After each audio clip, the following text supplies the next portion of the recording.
आपको बता दें कि देश में पहली बार कोई विमान बायोफ्यूल से उड़ा है। देहरादून से उड़कर जब फ्लाइट दिल्ली एयरपोर्ट पर लैंड हुई तो मोदी सरकार के 1-2 नहीं बल्कि 5 मंत्री इस फ्लाइट के स्वागत के लिए मौजूद थे।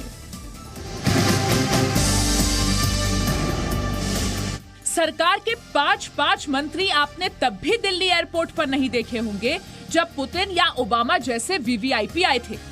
सुबह 9:40 पर देहरादून में इस फ्लाइट को फ्लैग ऑफ किया गया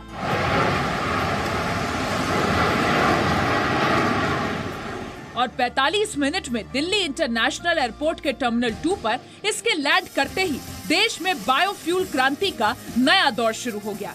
देश में पहली बार कोई विमान बायोफ्यूल से उड़ा। इस उड़ान के साथ ही भारत, अमेरिका और ऑस्ट्रेलिया जैसे देशों के क्लब में शामिल हो गया, जो ATF यानी एविएशन टर्बाइन फ्यूल के लिए अरब देशों या ईरान का मुंह नहीं ताका करते। देहरादून से दिल्ली की इस फ्लाइट में 25% बायोफ्यूल और 75% सामान्य ATF था। जेट्रोपा यानी रतनजोत के बीजों से ये biofuel Indian institute of petroleum Dehradun ने बनाया। 20 वैज्ञानिकों ने 2 टन रतनजोत के बीजों से ये बायोफ्यूल तैयार किया। भारत में रोजाना 600 विमान उड़ान भरते हैं। एविएशन इंडस्ट्री का फ्यूल बजट सालाना 30,000 करोड़ रुपए है। बायोफ्यूल 3 झंझटों का तोड़ निकालेगा। पहला, बाहर से महंगा तेल कम खरीदना पड़ेगा। दूसरा, मेड इन इंडिया बायोफ्यूल से ट्रांसपोर्ट सस्ता होगा और तीसरा, प्रदूषण तो कम होगा ही।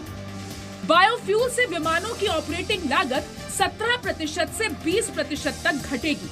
ऑपरेटिंग लागत घटने से फ्लाइट के टिकट भी सस्ते होंगे।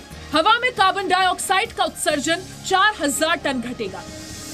देश की एविएशन इंडस्ट्री में देश की क्लीन एनर्जी, बायोफ्यूल एनर्जी की दुनिया में ये एक बहुत बड़ी उपलब्धि है। पेट्रोलियम मिनिस्ट्री जल्द ही देश के सामने नया बायो ATF पॉलिसी लेके आएगा।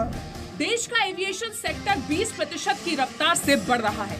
अनुमान है कि 2035 तक भारत की एविएशन इंडस्ट्री दुनिया में सबसे बड़ी होगी। सरकार के इरादों पर यकीन करें तो वो दिन दूर नहीं जब पूरा सिस्टम बायोफ्यूल पर होगा। प्लेन नहीं, ट्रेन, ट्रक और स्कूटर भी। देहरादून से मयंक राय और दिल्ली से प्रकाश प्रियदर्शी के साथ ब्यूरो रिपोर्ट, जी मीडिया।